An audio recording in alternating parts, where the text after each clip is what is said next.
veins. Can you close the door, please? And the veins are those blood vessels that bring the blood back to our heart. And of course, the artery follow, or the veins follow the same way of the artery. So in our body, wherever you have an artery, you have next to it a vein, and it has the same name, with some exception to the rule always is applied. What we discussed previously is the arterial system supply.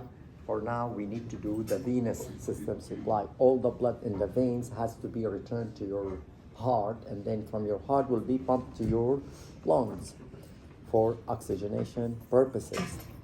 We said earlier, veins, they don't branch, they emerge to drain the blood into another vein. So each tiny vein will emerge to make a bigger vein, and then more bigger and more bigger, all the way back to the heart. Meaning, the artery at close to your heart are what? Too large. They go away from your heart, they are what? Getting very small. Veins, they start away from my heart, small. By the time they reach my heart, they are what? Big. So basically, they match their size, and the differences is the flow direction. So you're understanding that the blood veins from your brain has to be drained back to your heart, carrying the deoxygenation and the waste product of the metabolism. And of course, veins are from one vein to another, they will drain. So you have those superficial veins where they drain into another vein, and so on. The superior cerebral, middle cerebral, and inferior cerebral vein are the three major veins that are located superficial. Based on the name, you can see superior, middle, and inferior. And those, they empty into venous cavernous. When we say sinus or cavernous, I'm talking about wide area. If this wide area contains nothing, just air, then you're just gonna call it sinus. But if it's containing blood, then you're gonna call it what? Sinus venous, referring to what? The blood contained. Okay, so all the veins has to drain ultimately to a large, wide venous structure in our brain that we refer to it by the sinus. And those are the sinuses of your brain. So what you guys see previously, those are the superficial veins where they're supposed to drain ultimately to what? To the sinuses, which is their bigger veins. So from the small one, deep inside the cerebral hemisphere, into the larger vein, and then the larger vein to the sinuses. To understand the sinuses, pretty much simple. Follow the dura meninges fold, the one we talked about it last time. We said previously that your brain is right and left hemisphere, and they are what? Separated. Yeah, that's what happens when you get old. You don't see nothing. So if you look, this is the right and the left hemisphere, and we have a crack, which is we call the crack in terminology fissure. What do we have within that fissure? This is the largest fissure of the brain, and we refer to it by superior sagittal fissure.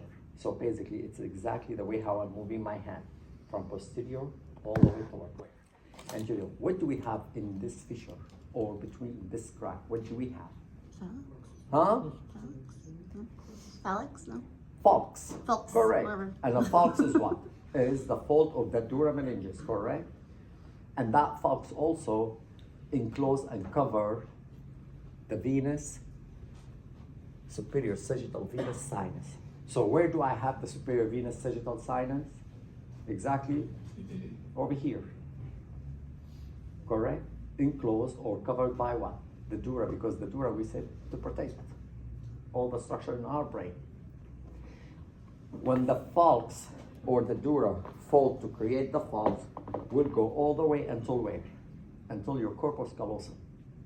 So this is where is the end of the dura folding at the level of the corpus callosum, like this. That's the fold. In this area, exactly on the top of the corpus callosum, I have another sinus. We call it inferior sagittal sinus. So bottom line, I have superior sagittal sinus, and then if I go further down, I have what? The inferior sagittal sinus. So this is what you guys are seeing exactly in this picture. This is the superior sagittal sinus, which is me, that one. And this is the inferior sagittal sinus, which is me, that one, on the top of the corpus callosum. You guys got the point. And if you can tell, look at the veins, the deep vein from inside. Where are they? Draining into those sinuses. Another fold that we mentioned previously, which is between cerebrum and cerebellum. The meninges fold between the cerebrum and cerebrum. What did we call that fold? Tentorium. Tentorium. So for the tentorium is those two sinuses. So you have another one. Two sinuses for this side, and then another one for the opposite side, the one that I took. The transverse sinus. We said the meninges also fold between the cerebellar hemisphere, the right one, and this one too, because also those are separated and they're connected only by the vermis, correct? So the meninges also fold between those two, and that fold also containing another sinus, which is the straight sinus. Look at the superior sagittal sinus and look at the inferior sagittal sinus. Look at the straight sinus and look where are the transverse sinuses. Do they all meet in this area, which is mean exactly over here, like circled? We call it the confluence. Confluence term for anything that emerge together. We call it the area where they're emerging by the confluence. And this is exactly where is the occipital lobe. So basically over here will be your occipital bone. Further, the transverse sinuses from the right and the left are going to make an S-shaped sinus. They call it sigmoid. Word sigmoid pertains to the S-shape, the same sigmoid of your colon, the one you guys learned previous, if you remember, on the left side of your body, abdominal cavity. So this is the S-shape, and we call it sigmoid sinus.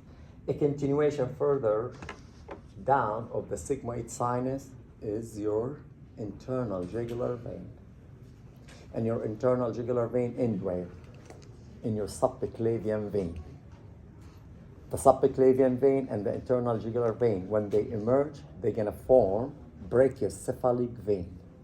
The right and the left brachiocephalic vein, which is they are behind exactly the sternoclavicular joint, they are going to emerge behind my sternum over here, and they're gonna form the superior vena cava. And then the superior vena cava ends where? In your right atrium of your heart. Any question? You said that the sigmoid sinus goes into the jugular? Everything from your brain, the blood, where it has to be drained? To my jugular vein. Oh, no, I'm at the bottom of the picture, like that. Where This one, yeah, you can make a line further down and put internal jugular vein. Yes. Thank you. And of course, you guys are seeing extra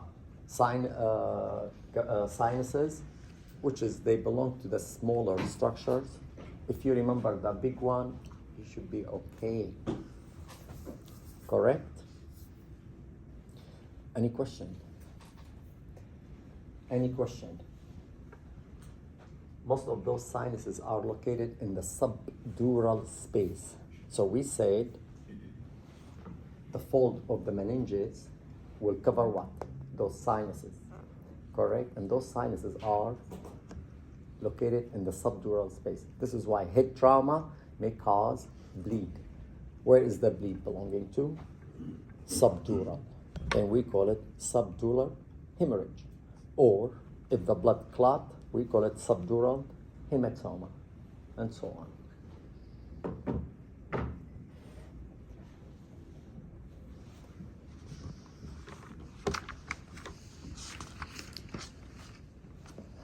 This is the same picture like the previous one, except that they cut the superior sagittal sinus, this one.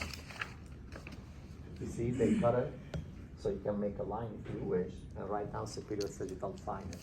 That would be the inferior sagittal sinus, which is just on the top or towards superior of my corpus callosum, because the meninges ain't, the fold of the meninges ain't at the level of the corpus callosum, because your brain is connected through those corpus callosum. That's the straight sinus, which is the fold of the dura meninges between right and left cerebellar hemisphere. And then you're gonna have the other sinuses that at the level of the tentorium, and we refer to them by transverse sinus. And then further, you're gonna have the sigmoid sinus. So over here is the transverse sinus, and then the sigmoid sinus, and then further down is your internal carotid jugular vein. The confluence part is located just next to the occipital bone. So this is your occipital bone. This is where those sinuses they meet, and we refer to this area by the confluence.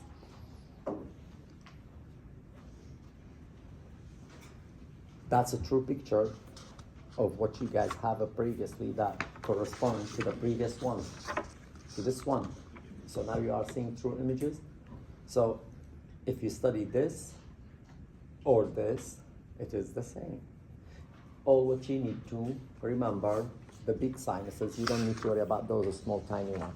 So number one, on the most superior aspect between the right and the left cerebral hemisphere, or at the level of the superior sagittal fissure, the crack between the right and the left hemisphere, you're gonna see what? The superior sagittal sinus, the whole entire, from the frontal lobe all the way toward the back to the myoccipital lobe. If I go further toward inferior, I'm going to see the inferior sagittal sinus, which is at that level is my corpus callosum. And then the straight sinus, which is between the right and the left cerebellar hemisphere, which is that one. The point where they meet, we call it the confluence. And then you have the transverse sinus, which is at the level of the tentorium. And the sigmoid sinus, and then further down is your internal jugular vein. That's mean there is a hole in your cranium. Where are you?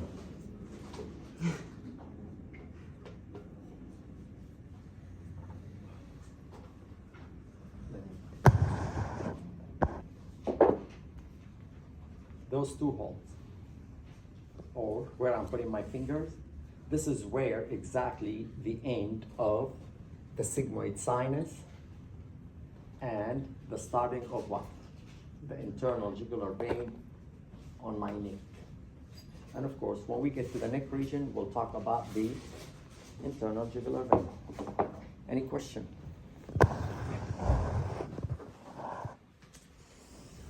Question? No?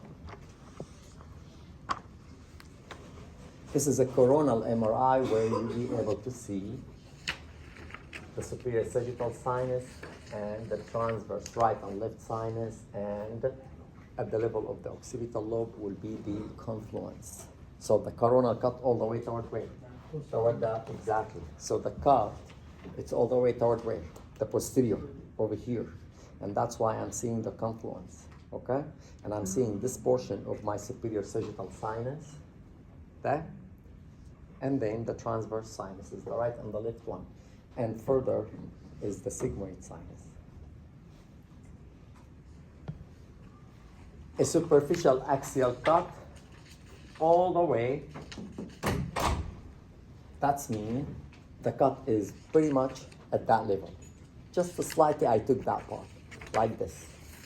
So you are seeing the right and the left parietal lobes and are separated by the superior sagittal fissure. If you wish to name it that way, you could do so. Now, because the cut took this part, then you're gonna see this point and this point, those 2 points only, the sinuses. So superior sagittal sinus and inferior sagittal posterior and anterior superior sagittal sinus. So you can name it. This line that separates those two parietal lobe, falx cerebri, you can name it if you wish. The fissure, you can name it also the sinus, whichever you want. They're all applied for this crack. Yeah, because this is what we have within the superior sagittal fissure. I have the falx and I have the superior sagittal sinus. So you can name it whichever you want. A CT scan also showing same, but not the superior sagittal sinus. They took it out, but you see the inferior sinus, the straight sinus, and part of the confluence, which is supposed to be over here against the occipital bone. One of the greatest veins that drain the other veins inside the cerebral hemisphere, they give it specific name. We call it vein of Galen. So those are larger veins that move from internal cerebral of the blood to those great veins, and then those by great veins, they're gonna end in the straight sinus. I said earlier, the blood in the vein, they move from small vein to a bigger, to big, until they get the bigger. So in your brain, what is the biggest venous system? Is the sinuses. So everything as a blood deoxygenated one in my brain has to return through the sinuses and then to my internal jugular vein.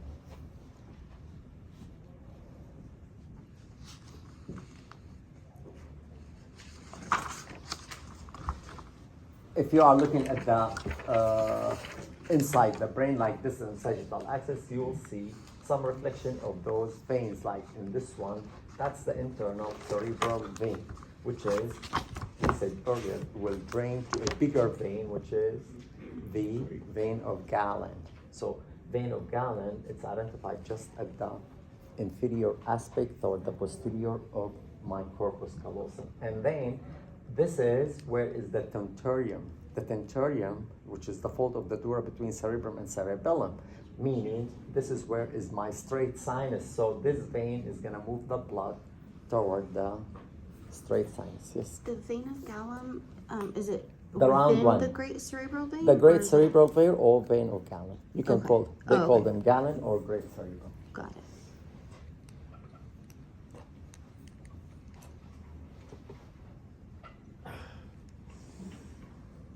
So we did see previously those images, which is you guys are seeing the lateral ventricle, and this is the falx, or if you wish to call it the superior sagittal sinus.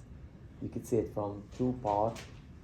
And then if you move toward the posterior, because they make the cut oblique, not straight. So oblique, that's mean I'm gonna get part of the superior sagittal sinus from the anterior, but toward the posterior, I'm gonna get part of my straight sinus, and your imagination that this is gonna go this way to meet. So this superior sagittal sinus is gonna meet with the straight sinus on the left at the occipital lobe toward the posterior, which is, this is the occipital lobe, and this is the confluence right on the top of it. And of course, they shown you one of those great veins in this patient.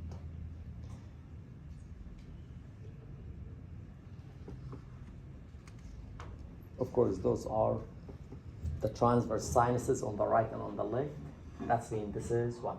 Your cerebellum, and those are the transverse. So this is my temporal lobe, and this is part of my cerebrum, which is, we said, the falx fall between the cerebrum and cerebellum, and at that level, this falx also protecting the sinus. And over here, the white part of the right, and this is the left straight transverse sinus, which is, this is gonna move the blood to transverse sinus. So even between the sinuses, the blood move from one sinus to another to ultimately reach where? the sigmoidal one, the S, and then the sigmoidal further will continue out of my cranial cavity to the internal jugular vein.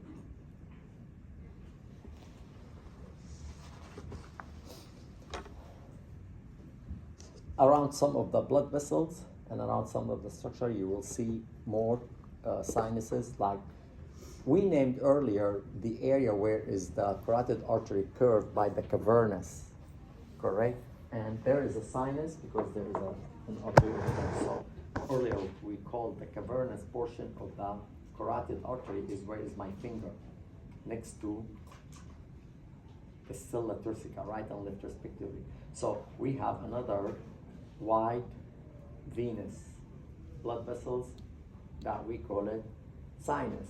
And because it's close to the cavernous, they call it cavernous sinus. So cavernous sinus, you can relate it to the internal carotid artery and to your sphenoid or stilla turcica or even pituitary gland, depend at the level of the cut.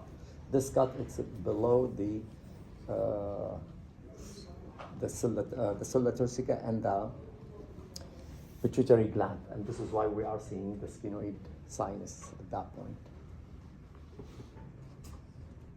Which artery is this?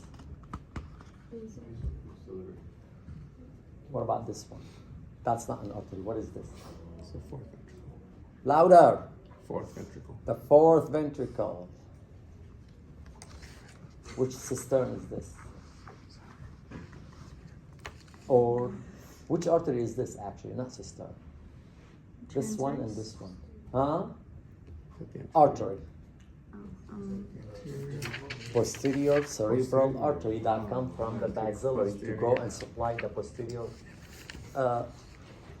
You guys need to use the wording, imagination, combination of all of the above, unless we get a problem with all of the above.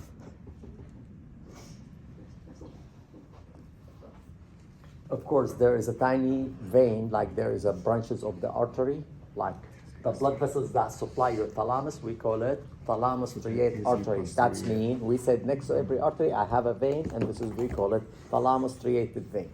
You don't need to know anything about those tiny veins. If you remember the sinuses, it should be okay. If you remember only the big veins, like internal, middle, inferior, and superior cerebral artery, and the gallon one, that's what you guys need, because problems are pronounced by those. The little tiny vein, they don't give me too much of problems. Your body can compensate, but the big one is where we get the problem. So this is the great gallon or the great cerebral vein, which is, we say, the blood from the internal cerebral will end where?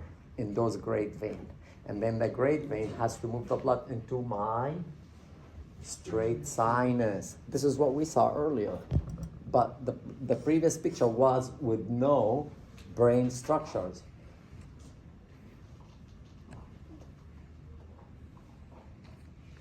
This is with the brain structure, but sagittal. That's what we saw. The cerebral vein move the blood to the great cerebral vein, which is the gallon, and then gallon will move to the what? To the straight sinus.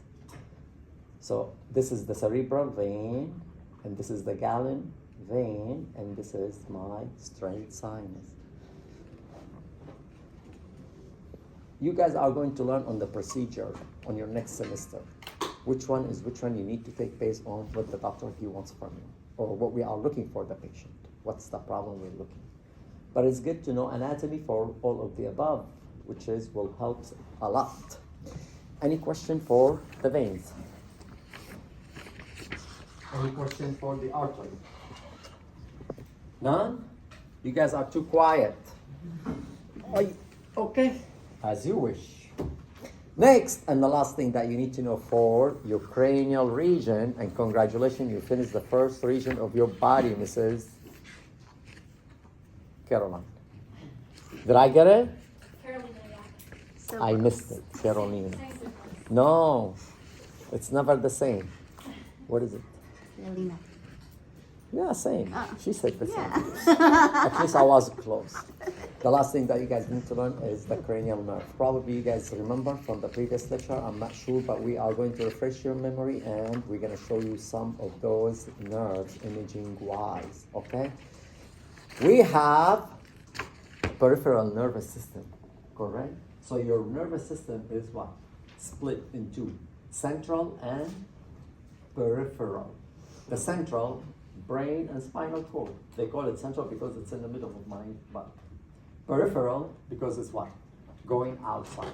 Your peripheral nervous system, structure-wise, not functional-wise, structure-wise is divided into those nerves that come from my cranium inside or from my brain. We call it cranial nerve. And those, they come out of my spinal cord, we call them spinal nerve. For the spinal nerve, we're going to learn about it when we get to next week to the spinal region. But for today, you need to learn about the cranial nerve. How many cranial nerve do we have? 12 pair. That means the total will be 24. 12 pair. They are 100% right and left. Exactly. So whatever you have on the right side of your brain, you will have on your left side. So 12 pair of the cranial nerve. They give for each of those nerve number, the Roman they use. And some books, they never mentioned the name of that nerve. They use what?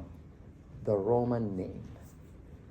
I don't know if Mrs. Aliyah in previous semester, she forced with the number or not. But if she did, just because that's what they use in the book. They don't use names, they use numbers. I don't know why, probably just to give you a hard time, because they did give me a hard time until I've learned them, okay? Now it is your turn. Okay? It's a circle. The life is cycled, okay?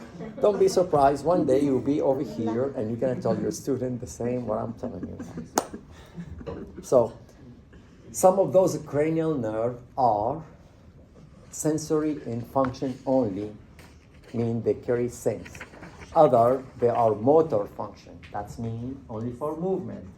Others are both sense and motor at the same time. All cranial nerve, they stop and they end at the level of your neck. Except one of them, which nerve they go beyond the neck? Vagus nerve. The vagus nerve. Correct? Your vagus nerve basically reach your abdominal cavity. All other cranial nerve, they will what? They end with their function at the level of my neck and they never go any further. So let's see. Those are the cranial nerve. If you guys remember, I told you earlier, all the cranial nerve comes from where? From the brainstem. And that's why you have tons of cisterns around your brainstem. This is to add in protection for those cranial nerves.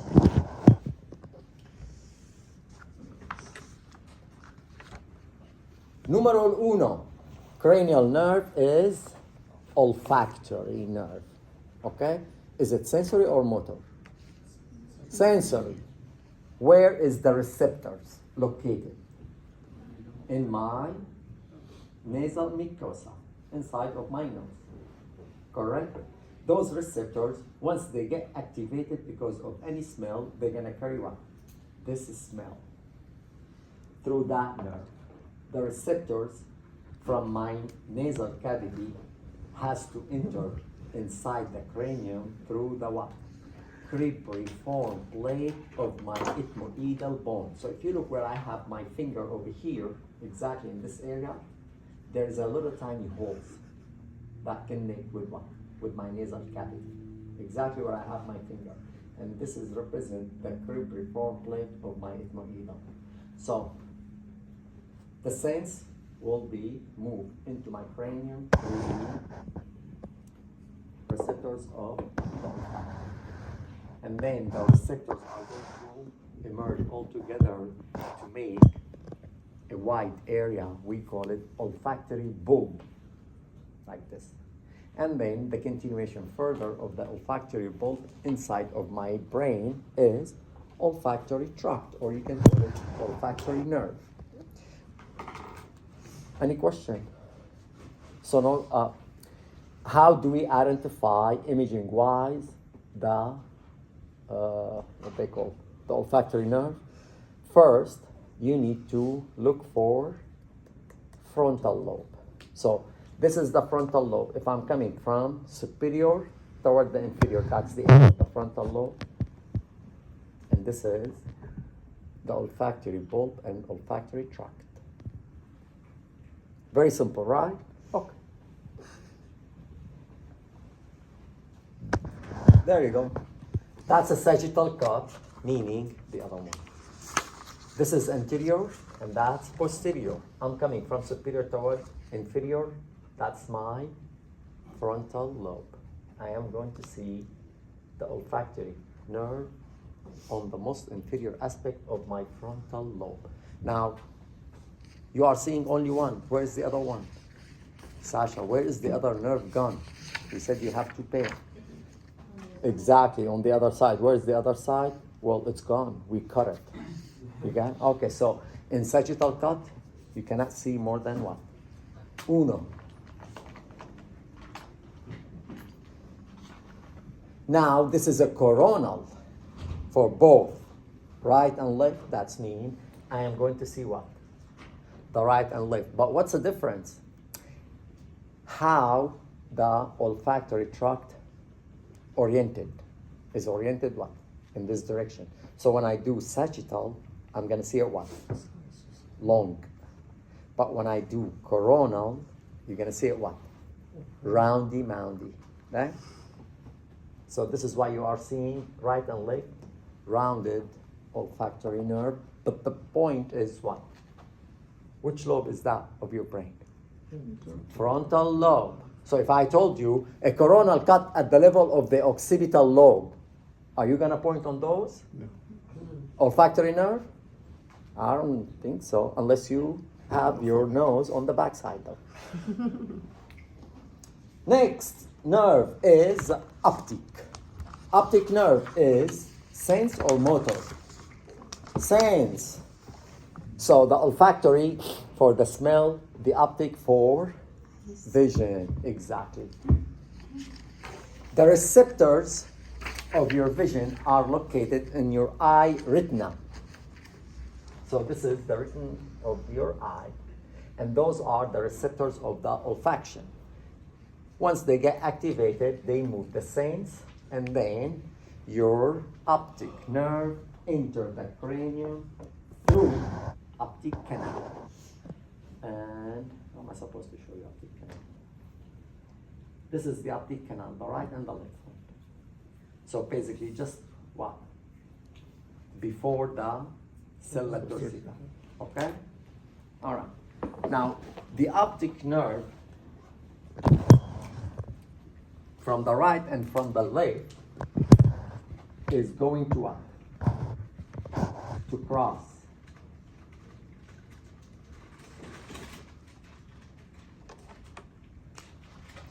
Now I want you to look which part of your eye receptors on the retina are crossing, the medial or the lateral one. The medial, meaning simplify it, divide your eye in two halves. This is lateral and this is what? This part of my eye vision, it is interpreted where? On the opposite side of my brain. And this part of my eye vision is interpreted where? Why? Because this is where they what? They cross. And what do we refer to this crossing by? Optic chiasm. And the optic chiasm, we said all those cranial nerves, they are very important. And they need more protection. So we do have sister. What do we call the sister? Hurry up! The same name. Pre-optic cistern or chiasmatic cistern. Same. Where do you find this decussation, the crossing of the right and the left? Just next to pituitary gland or the sella turcica. Well, because the nerves, they enter at that level, correct? There? This is exactly where the two nerves enter. And this is the sella turcica, and this is where is my pituitary gland, my other finger. So those are going to cross this way and this way, just in front of my whatever, pituitary gland.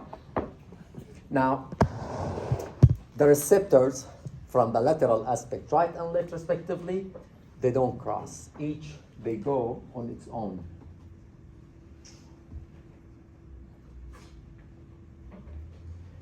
Regardless whether they're crossing or they don't crossing, the receptors has to end in your occipital lobe.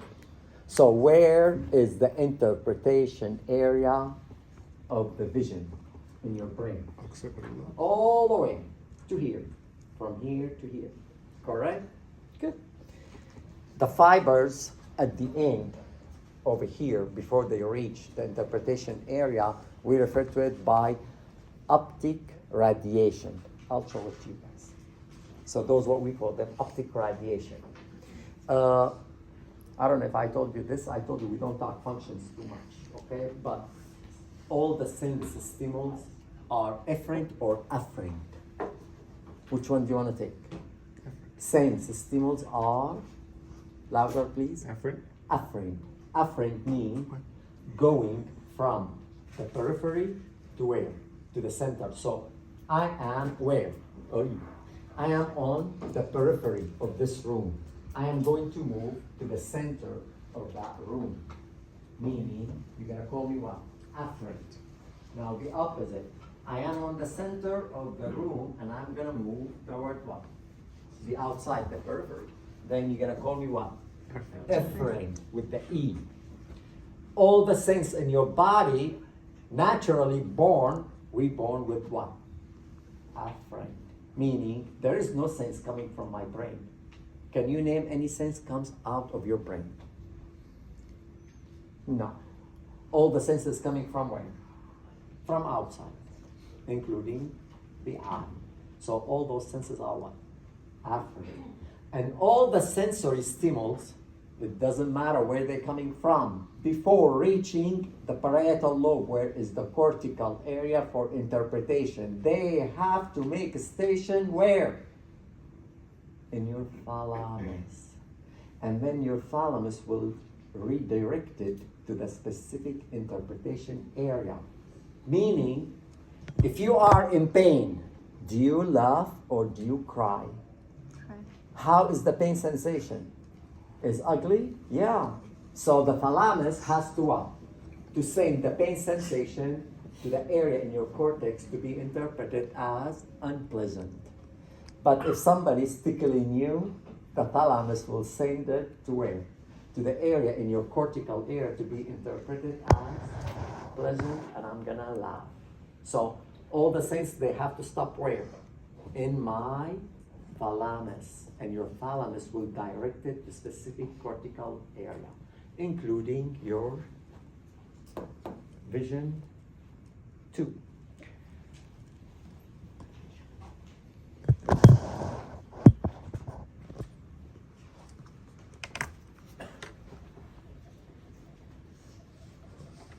So, to point on the optic nerve, we already did, guys, if you guys remember, and you did have this picture on your test, the first one, and you're gonna have it one more time. The globe of the eye, which bone is this? Ethmoid. Ethmoid. Okay. And this is the optic foramina, where we say the optic nerve, right and left, are going to what? To enter. Now, are you seeing this and this?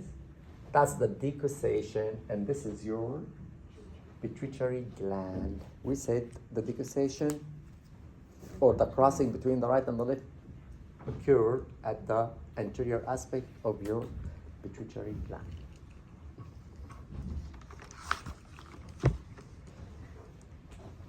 This is parasagittal. Para, that's mean right or left. You cannot get your optic nerve with the mid-sagittal. You cannot see it. It has to be toward one of the side. And we did have this picture also. And we name superior rectus, inferior rectus muscles, and between them is the optic nerve. And they are showing you over here. Oh my gracious Lord. the canal. This is what I've referred earlier to the optic radiation, guys. So the nerves, right and left, when they reach further toward the posterior, yet before the interpretation area in my occipital lobe, they're gonna make what? Branches. So they refer to them by optic radiation. It's a little thicker area. And of course, look how they are making station in the thalamus before going further for the interpretation. Any question? No? Next is cranial nerve numeral 3, oculomotor. The oculomotor, so this is a motor. Yes, that's me. The action come from inside toward what? Outside, because it's what? Motor function, so it is efferent. So it has to come, the action coming from where? From my brain toward my eye. Your optic nerve was what? Sense. So the action coming from the sense toward the brain to be interpreted. You guys got the point? You okay, man? Okay. So your oculomotor has the nuclei, the nucleus where is originated from, I don't know where is it? From the midbrain. Go ahead. Based on the number, if you wish, somehow you can remember. Based on the number, you can move for the origination of the cranial nerve. So pretty much the very early number of the cranial nerve, they originated from where? From the midbrain. That's mean the last nerves, number 10, 11, and 12, where do they originated from? From the medulla. And whatever is in between from the pons. You guys get the point? I mean, it's not 100%, but you can use this trick if you wish. So the nuclei has efferent autonomic fiber. What's what autonomic stand for? Automatic. What's automatic? Autonomic nervous system. It is in the involuntary system. The involuntary part of your nervous system, it's involuntary. That's mean you do not control it, and we call it autonomic nervous system. Do you guys remember how many autonomic nervous system do we have? I already make them two. Why I'm asking you? Okay, tell me the name then. When you say word somatic, you are talking about body. That's different. It's not, that's voluntary, not involuntary. So the autonomic system is involuntary. Nobody remember?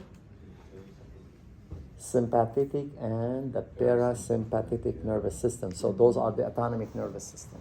Okay? So some of your cranial nerve, it is true that are somatic motor to move your eye, but also they have a fibers that also operate on your autonomic nervous system. And the efferent autonomic nervous system for the oculomotor is what? For the intrinsic muscles of your eye to regulate the amount of the light. What does that mean? Very simple to understand it. Turn off the light for a couple minutes. What's going to happen to your eye pupil? It's going to dilate. Turn the light on. What's going to happen to them? They're going to... Did you do it, or is that by itself? It's by itself. That's why this has come from oculomotor autonomic nervous system fiber. Okay? So, no. Why are they not showing me the brain stem? Okay. So, this is the midbrain, okay? And this is your oculomotor. How does the oculomotor, oculo mean eye, guys, correct? How does reach my globe of the eye? It has to go through this fissure. Superior orbital fissure. You guys remember it? So you can see it from inside, which is this. Those were on my finger. Exactly. So it comes from the midbrain and go all the way, enter over here, reach over here, and will supply the muscles of the eye. meaning what we use that nerve for, to move my eye this way, that way, or, you got it? Okay. And of course, the autonomic one, that's a different story. You do not see it. Particularly the superior rectus and the one you open your palpebra. And inferior oblique. You see the branches out of it where it goes to those two muscles, and then another branch goes to this one and this one. So the inferior rectus, the superior rectus, and the inferior oblique. You can remember those three muscles are supplied by your oculomotor nerve. If you look at this mid-sagittal, whatever cut, whatever you see little light, basically those are the cistern. And we said most of the cistern found around my brainstem for protection purpose. If I'm coming from superior toward inferior, cerebrum, diencephalon, thalamus, and then first thing I will see is what? Is the midbrain, correct. Now, from the midbrain, you're gonna see the nuclei of the oculomotor nerve moving, and it will reach further.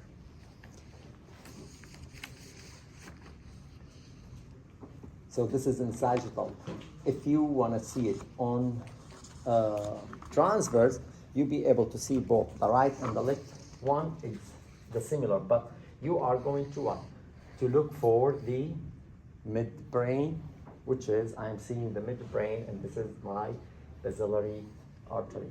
So from the midbrain, I'm gonna have this oculomotor that move and supposed to reach the eye. Of course, you don't see the whole entire course because they are too tiny. So you are seeing it from the right and the left respectively in this cut.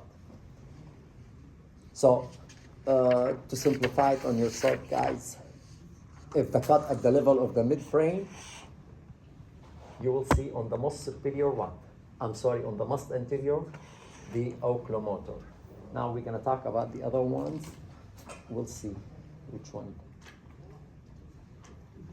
Number 4 cranial nerve is trochlear nerve. Also the trochlear nerve, it's a motor in function and goes to your eye to supply the superior oblique muscles.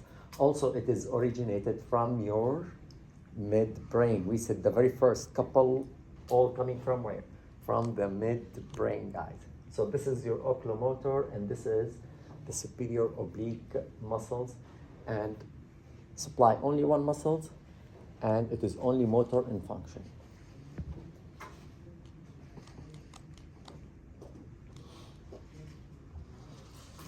Earlier we point on those as oculomotor. So at the same level, as long as I am at the level of the midbrain, then I can look for the trochlear, which is, it is more toward the posterior. So toward the anterior is my oculomotor, toward the posterior is my trochlear.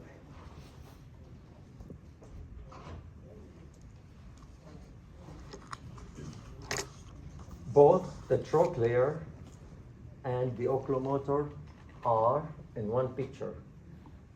Toward superior oculomotor, you go down is the trochlear.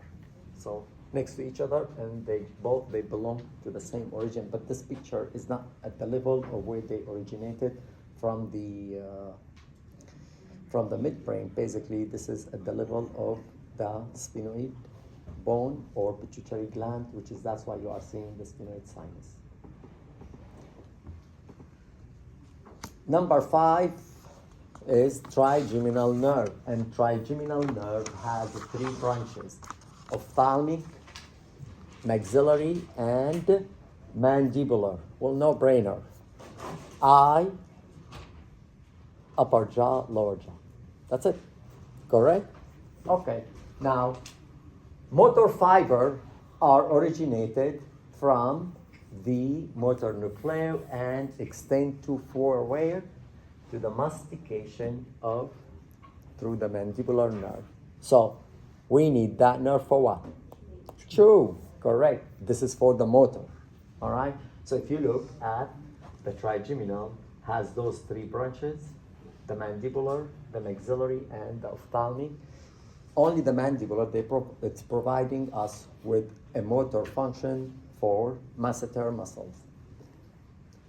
Now, the other part, it is what? Sense. So bottom line, trigeminal nerve works what? Two-way. Motor function and sensory function. So for the sensory function, you can tell or look at the mapping. This is the map. This sense area, it is provided by the mandibular branch. This sense area by the maxillary, and this is by my ophthalmic. Meaning, if I pinch you here, the sense will be carried through your maxillary. And if I told you here, pinch you, that means the sense will go to my brain through the mandibular branch.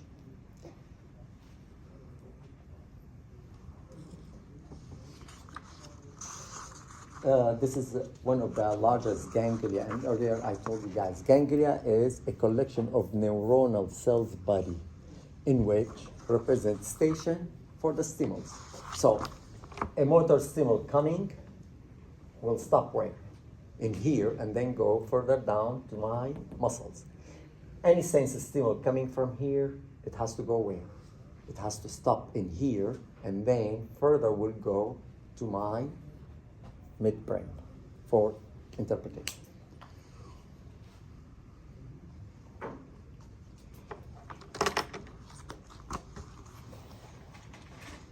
The trigeminal nerve, to point on it, you need to first to do what? The pons. So, oculomotor, and what else we said? Oculomotor, what was it? Trochlear. Their nuclei originated from the midbrain. Now, the trigeminal, it is originated from the pons. So this is the nuclei of that trigeminal nerve, the right and the left. This is an axial cuff. This is the pons, the fourth ventricle, and that's your cerebellum. In coronal cut, as long as I'm able to point on the pons, then this will be the trigeminal nerve fibers coming out of the pons. Same like the previous one. Next is abducen. Also the abducen nerve, which is used for the eye muscle. So basically we have three muscles that are controlling the eye. Motor-wise, oculomotor, trochlear, and abducen. This is also a fiber originated from the pons, and it is what? It is motor, supplying one single muscles of your eye, lateral rectus.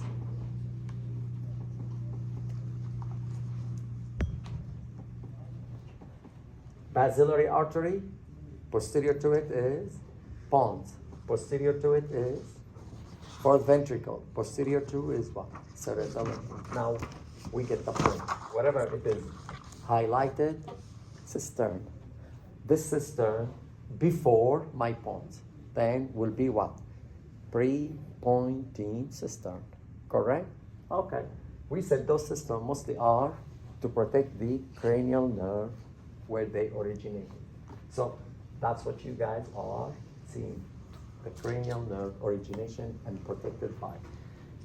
Use the this artery basilarly, go toward the side, right and left respectively, and this will be where is the abducen nerve originated from.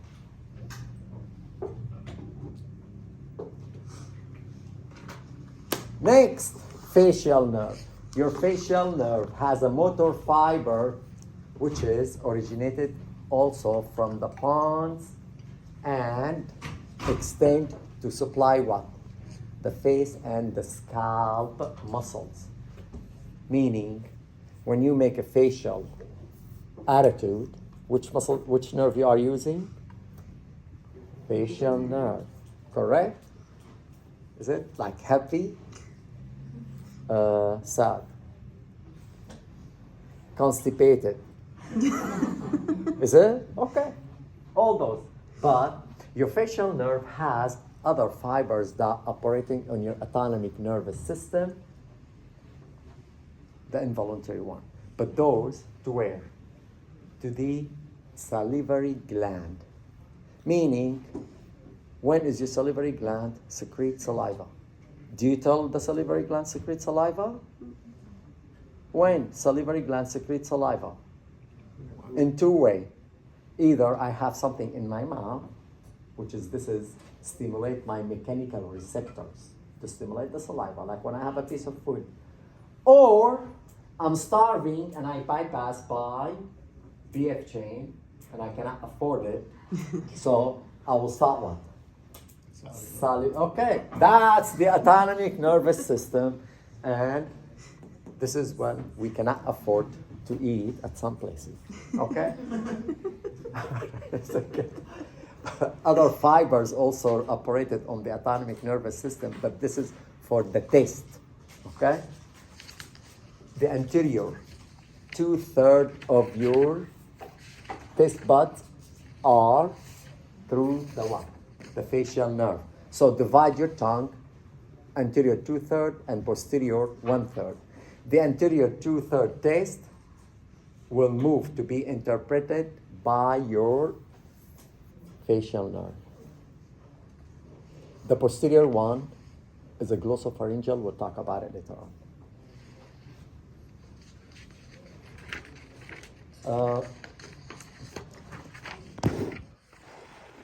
Behind over here, we have a tiny hole.